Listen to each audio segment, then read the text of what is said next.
What's up, guys? My name is Paul. Welcome back to the basketball show. Some big news today coming out of the NBA. Kind of caught me by surprise. I didn't think it was going to be that soon, but looks like the league will be adding two more new teams very soon. And we have heard, of the NBA having plans of expanding, and that NBA expansion is picking up steam with each day now, as we can see. Now, from what I know, the NBA is considering adding two teams, and they're both potentially supposed to be in Las Vegas and then one in Seattle.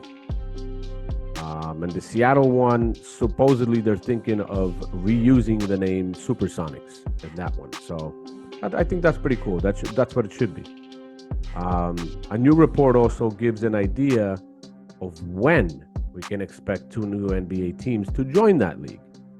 Now, according to a report from ESPN, the NBA and Adam Silver and everybody is aiming the two expansion teams to start playing during the 2027-28 season, which is about 4 years from now. Now, while that might seem far off a little bit, from what we've seen in the past, it's actually pretty quick. Considering how long it usually takes to launch a team.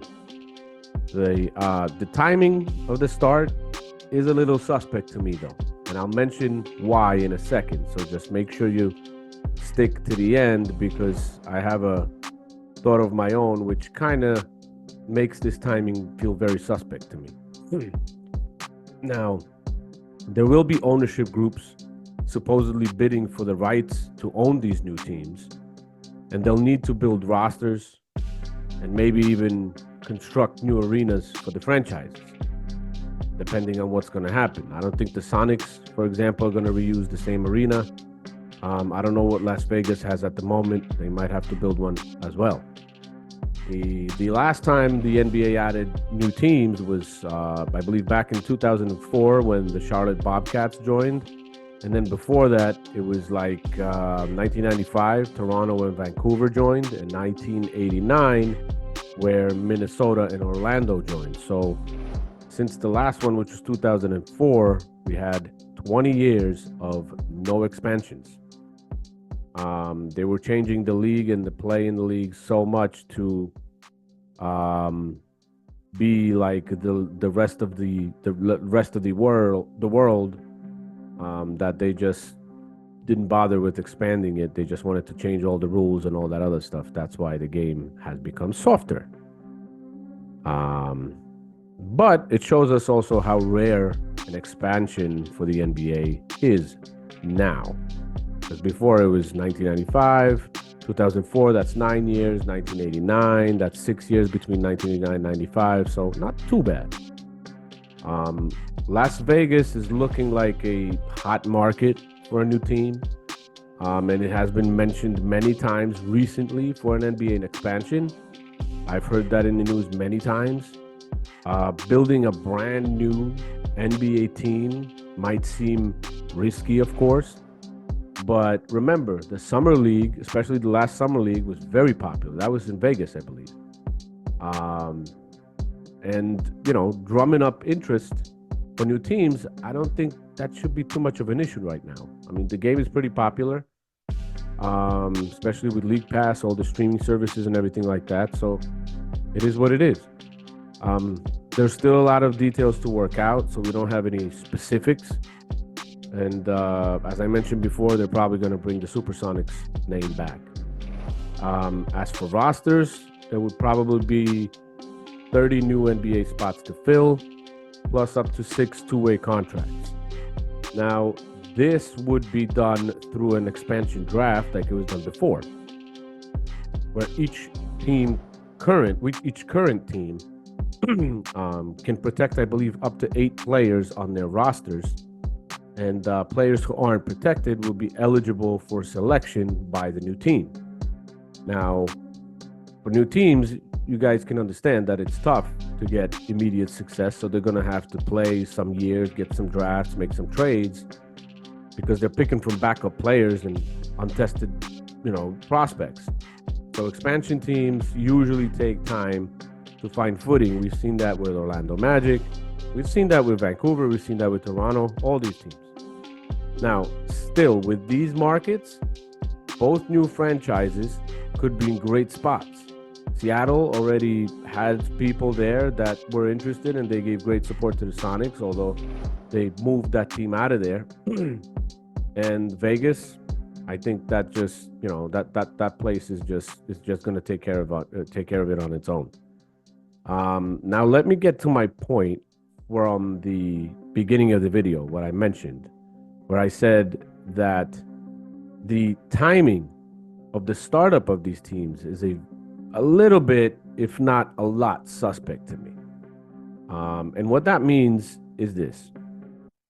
It seems as the league is desperately trying to accommodate and to do anything they possibly can to protect, prop, and crown LeBron James and protect his legacy and make him as big as they could possibly make him.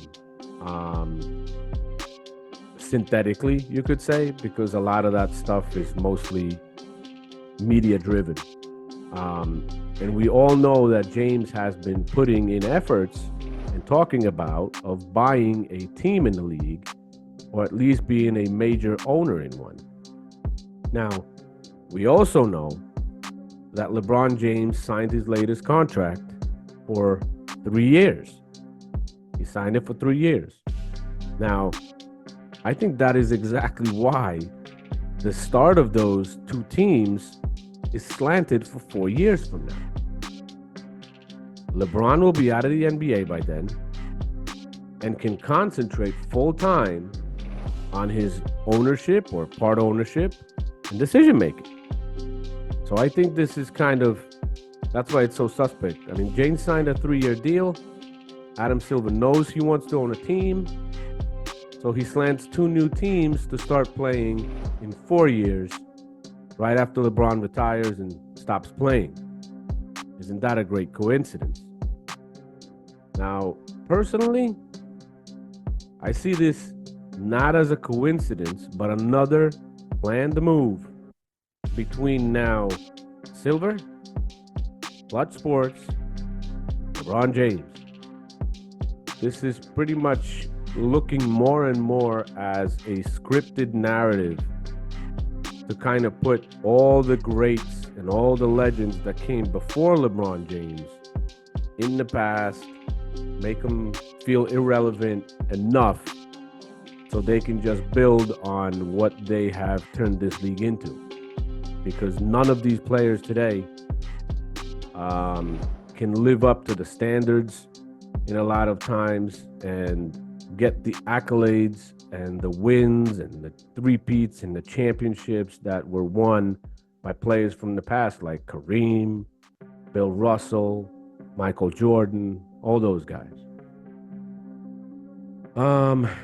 We have two teams coming into the NBA, and there's one more player that has recently expressed interest in owning a team.